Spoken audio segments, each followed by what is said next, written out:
Donc, me revoilà. Me revoici, me revoilà. Donc, pour continuer l'histoire de la culasse, faut que j'arrête de dire c'est horrible parce qu'en fait, c'est très dur de parler et d'expliquer quelque chose sans bégayer, sans... voilà, je suis en train de le faire encore une fois, sans faire des des machins, des trucs. C'est vraiment un métier, ça s'apprend, je pense. Vraiment. Donc, je recommence. Je vais y arriver.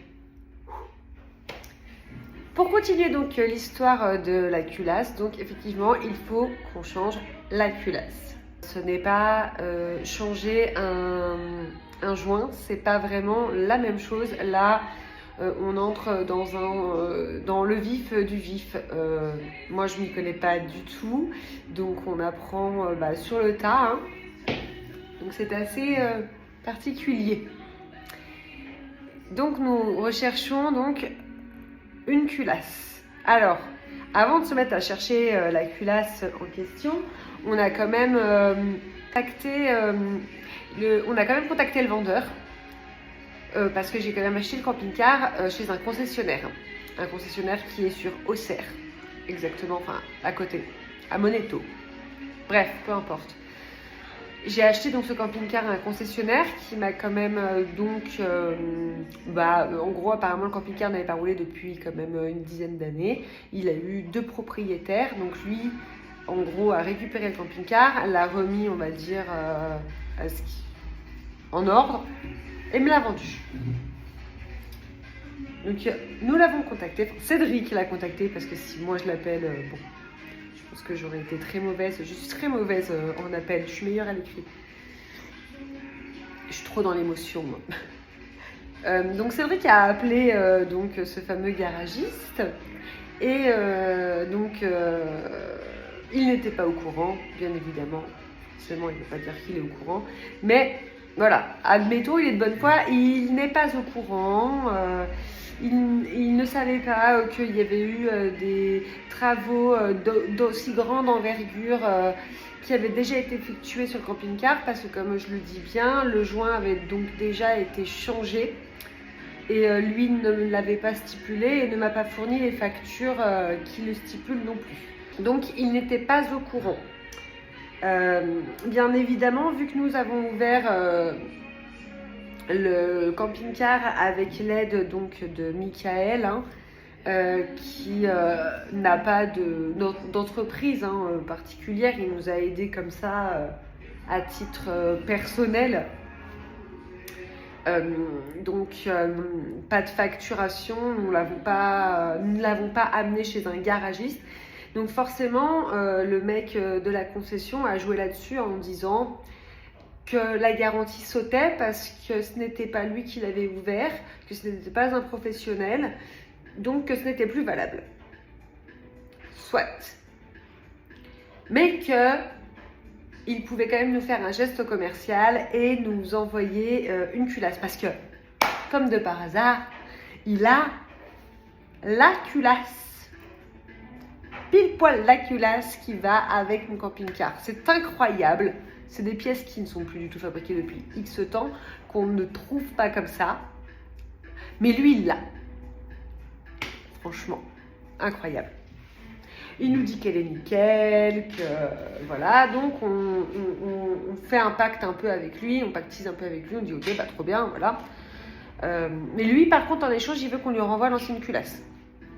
Donc, je ne sais pas trop pourquoi. Il ne nous croyait pas, en fait.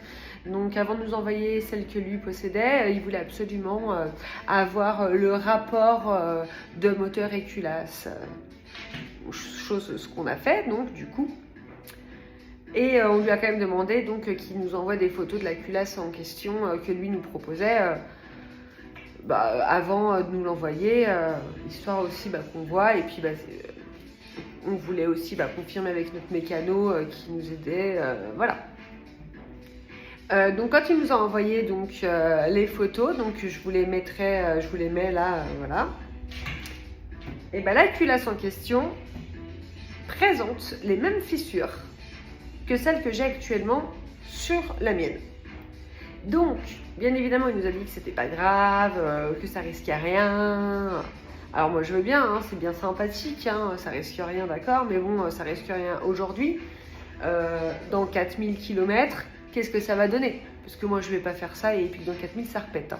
Apparemment c'était la faiblesse de ces moteurs hein, que la culasse fissure. Donc on en apprend, voilà. Et bien évidemment, moi donc je lui ai demandé une confirmation de... C'est vraiment très long, hein. Les photos que je vous explique parce que c'est l'histoire comme. Donc, je lui demande en revanche d'avoir, donc s'il me l'envoie, une confirmation de l'étanchéité de la culasse qu'il me propose. Donc c'est-à-dire que lui il la fasse passer au banc vers chez lui et qu'il m'atteste qu'elle soit bonne quoi. Parce que bon, moi je vais monter une culasse si je ne sais pas si elle est fissurée à l'intérieur ou pas parce que ça ne se voit pas visuellement. Bien évidemment il a refusé, il m'a dit que c'était pas possible. Alors moi il va falloir m'expliquer pourquoi c'est pas possible. Bref, peu importe. Donc moi s'il me l'envoyait, il fallait que moi du coup je repaye parce que c'est 90 € hein, de juste passer une culasse à l'épreuve et encore je crois que ça peut être plus cher ailleurs hein. Donc il aurait fallu que je repaye 90 €. Donc moi je lui ai dit bah écoutez voilà bah moi ça m'intéresse pas, enfin merci pour votre offre, votre geste commercial. En revanche je serais plus rassurée d'avoir une pièce pérenne qui ne présente pas de fissures apparentes. Et d'avoir une garantie en fait sur le fait que la pièce soit bonne quoi, ce qui me paraît tout à fait normal quand même. Et bien il m'a jamais répondu. Je lui ai demandé si on pouvait trouver un accord entre nous si j'achetais une culasse et est-ce qu'on pouvait avoir une entente financière là-dessus. J'ai jamais eu de réponse. À l'heure actuelle je n'ai toujours pas de réponse. Voilà, donc ça c'est l'histoire concessionnaire, constatation quand même parce que le camping-car je l'ai quand même acheté le 23 mars 2024, je l'ai contacté, donc j'avais 6 mois de garantie moteur et pièces, hein. Donc je l'ai quand même contacté du coup en septembre, fin août, début septembre. Bon, le gars, ah non, vous avez ouvert, moi ma garantie elle saute. Mais j'ai envie de dire que, donc à ce moment-là, j'aurais dû l'emmener chez un garagiste, on aurait dû payer je ne sais pas combien pour, à la base on pensait quand même que c'était le joint, hein. Donc, ouvrir le moteur et tout, j'en ai eu pour je ne sais pas combien, c'est lui qui a été obligé de payer la facture. Bref, je trouvais ça plutôt cohérent comme approche, moi, mais bon, ma foi, apparemment, monsieur, donc je trouve ça pas très honnête de sa part quand même. Même s'il était pas au courant, enfin, je sais pas, quelqu'un qui n'est pas au courant ne réagit pas comme ça.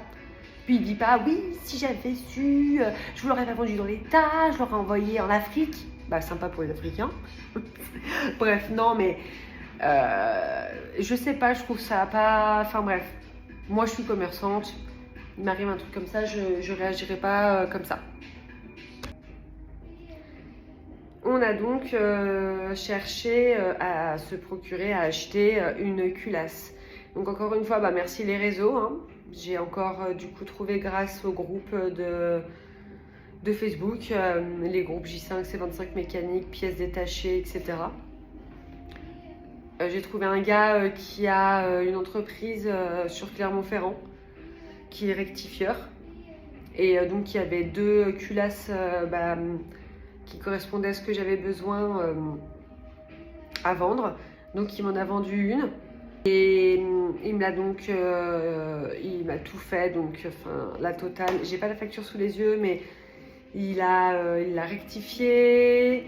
Il a fait le test d'étanchéité, il m'a fait le réglage des soupapes, il a tout réglé, enfin bref, un truc, voilà, j'en ai eu pour, avec l'envoi, j'en ai eu pour 545 €, voilà.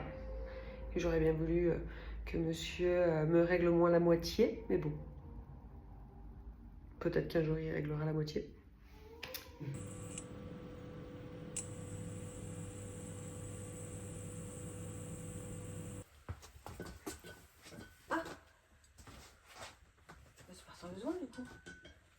C'était le jour. Ouais, parce que tout à l'heure je me suis pris comme ça. J'avais pas mis le pied comme ça. Je l'avais laissé dans l'autre sens. Voyons voir cette sonde de température.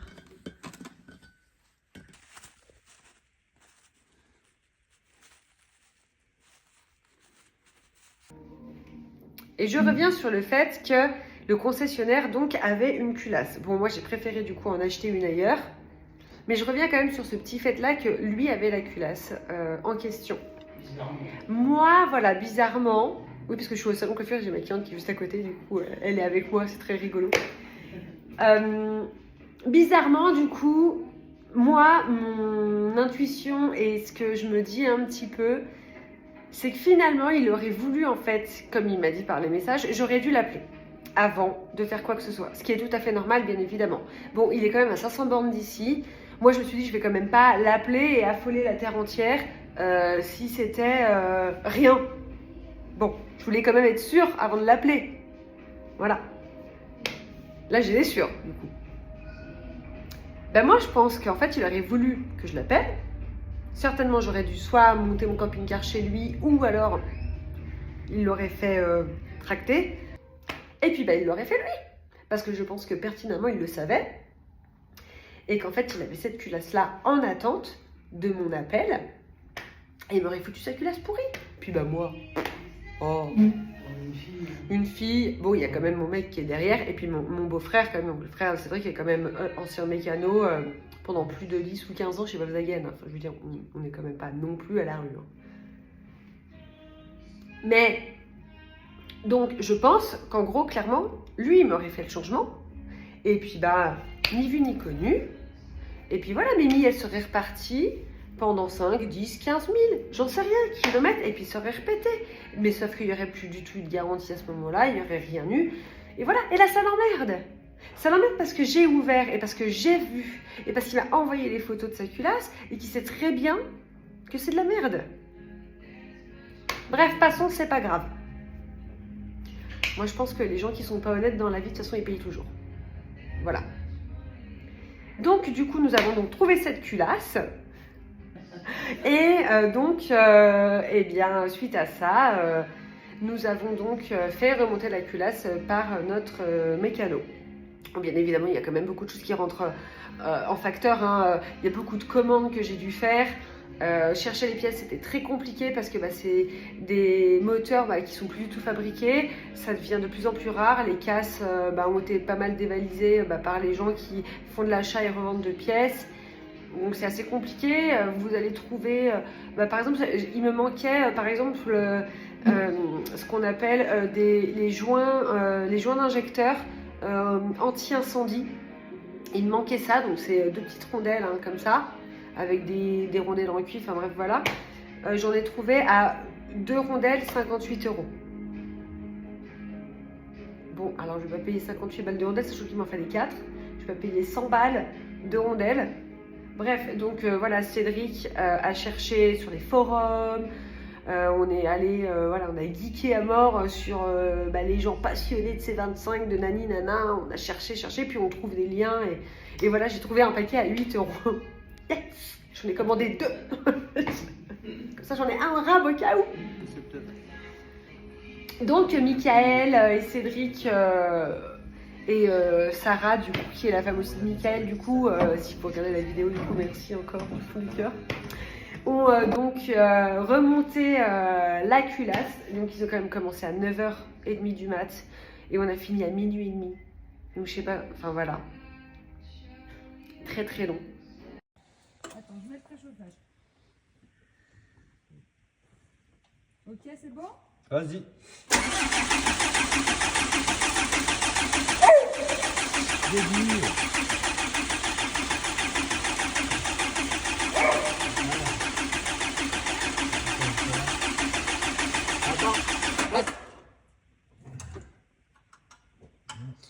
Il purge les injecteurs.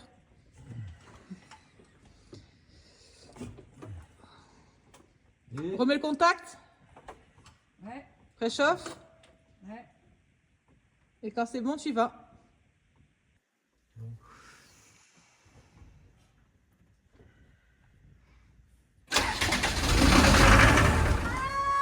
Elle a entendu. Vas-y. Faut que j'accélère, faut que je fasse un truc? Non, non, je m'en occupe ça.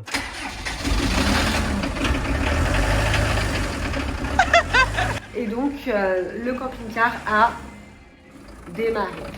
à minuit et demi. Yes. Alléluia. Mais c'est pas fini, parce que du coup, il me manque les durites qu'on avait, les durites de retour de gasoil des injecteurs, parce que j'ai l'impression de devenir une vraie mécanicienne, c'est incroyable, je comprends tout maintenant, que j'avais. Bien évidemment, du coup, à l'époque, elles étaient plus petites, puis maintenant, elles sont plus grosses, donc forcément, les universelles ne marchent pas, donc il faut trouver une durite plus petite. Encore une fois, c'est de la merde, c'est de la galère. On a trouvé, mais en attendant, on a remis les anciennes, mais les anciennes, ça va pas. Elles sont plus souples, enfin bref, il y en a qui se sont fissurées. Donc du coup, on n'a pas pu tout terminer. Donc ils sont revenus quelques jours après faire les derniers réglages. Mais il faut quand même donc que je commande de la durite pour pouvoir les mettre des nouvelles durites, qu'on soit sûr. Et par-dessus le marché, et vu que du coup maintenant, le cœur, on va dire, je vais dire le cœur de l'océan, le cœur du moteur est réparé, les parties hautes, ça nous a fait découvrir d'autres problèmes sous-jacents.